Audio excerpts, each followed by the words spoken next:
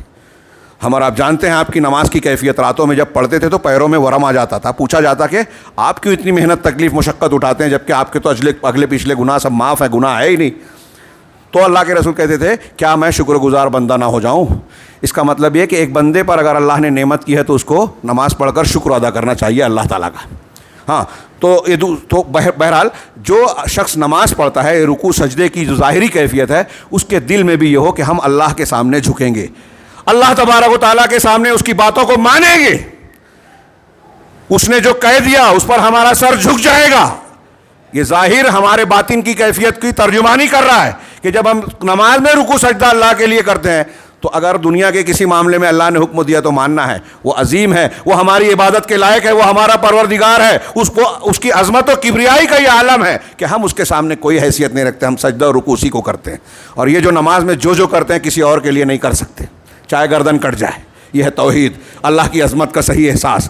Number 2 کہ جب آدمی نماز پڑھتا ہے، اپنی نماز میں ہوتا ہے تو وہ جس وقت نماز سے نکلتا ہے اپنے گناہوں سے پاک ہو جاتا ہے۔ اس پر کئی دلیلیں ہیں کہ نماز گناہوں کا کفارہ ہے۔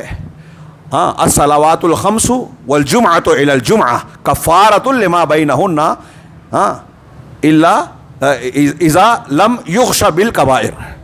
یہ غالباً مسلم شریف کی حدیث ہے کہ ایک جمعہ سے لے کر دوسرے جمعہ تک 5 نمازیں اور ایک جمعہ سے دوسرے جمعہ کے درمیان یہ چیزیں جو ہے اپنے درمیان کے گناہوں کا کفارہ ہے، مٹانے والی ہیں، جب تک کہ کبیرہ گناہوں کا ارتکاب نہ کیا جائے یا ارادہ نہ کیا جائے۔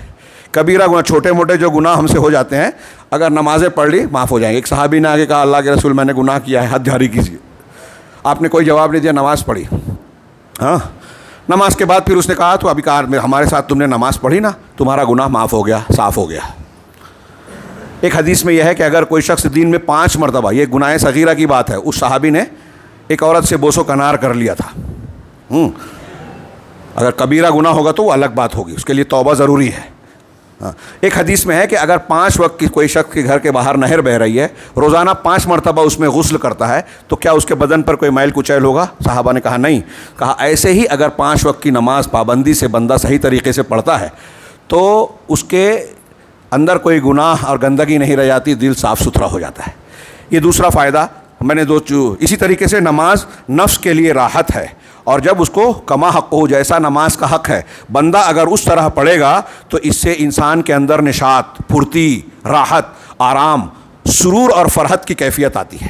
انسان دنیا کے مشاغل میں تھک جاتا ہے، بوریت اور اکتاہٹ کا شکار ہو جاتا ہے، نماز سے اطمینان ملتا ہے۔ اس کی بہت سی دلیلیں ہیں، جیسے اللہ بذکر اللہ تطمئن القلوب، اس سے بھی دلیل دے سکتے ہیں۔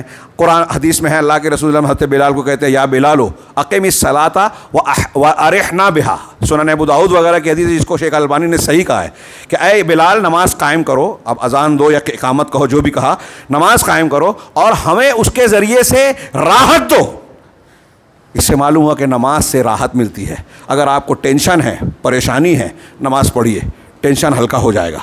ہاں، ہاں اور بھی بیسیوں ہیں، وقت بہت زیادہ ہو رہا ہے، میں محسوس کر رہا ہوں کہ لوگوں کو تکلیف ہے. انشاءاللہ کسی موقع پر یہ جو بقیہ فوائد ہیں اس کو پورا کریں گے. نماز میں اتحاد و اتفاق کی تعلیم، نماز میں نظافت کی تعلیم، اجتماعیت کی تعلیم، مسلمانوں کے ایک دوسرے کے کام آنے کی تعلیم، ہاں، اور اللہ کے سامنے جھکنے کی، بار بار نماز کی تکرار دن بھر میں 5 مرتبہ پڑھنے سے انسان کے دل کو گویا جلا ملتا ہے، قلعی ہوتی ہے، اس کی زبان، اس کا دل، اس کے اعمال سب پاک ہوتے ہیں. نماز برائیوں سے روکتی ہے، ہاں، اللہ کے ذکر کو تازہ کرتی ہے، اللہ سے بندے کو قریب کرتی ہے. اس طرح کے فوائد. اور سب سے پہلے جو سب سے بڑی بات ہے کہ نماز پڑھنے والا اللہ کی اطاعت و فرما برداری کر رہا ہے، رسول کی اتباع کر رہا ہے، اور وہ جنت کا وارث بننے والا ہے، فردوس کا. یہ بات کافی ہے. اللہ تعالی ہمیں خیر کی توفیق دے اور 5 وقتہ نماز کا پابند بنائے. اقامت صلاۃ کا ہم سے جو کوتاہیاں ہوتی ہیں رب العالمین اس سے ہم کو بچنے کی توفیق عطا فرمائے. اقول قولی ھذا واستغفر اللہ لکم سائر المسلمین. ان کوتاہیوں کو دور کر کے نماز کا پابند بنا کے اللہ تعالی ہمیں جنت الفردوس کے وارثین میں سے بنائے اور ہر قسم کے دنیا اور آخرت کے عذاب سے محفوظ رکھے.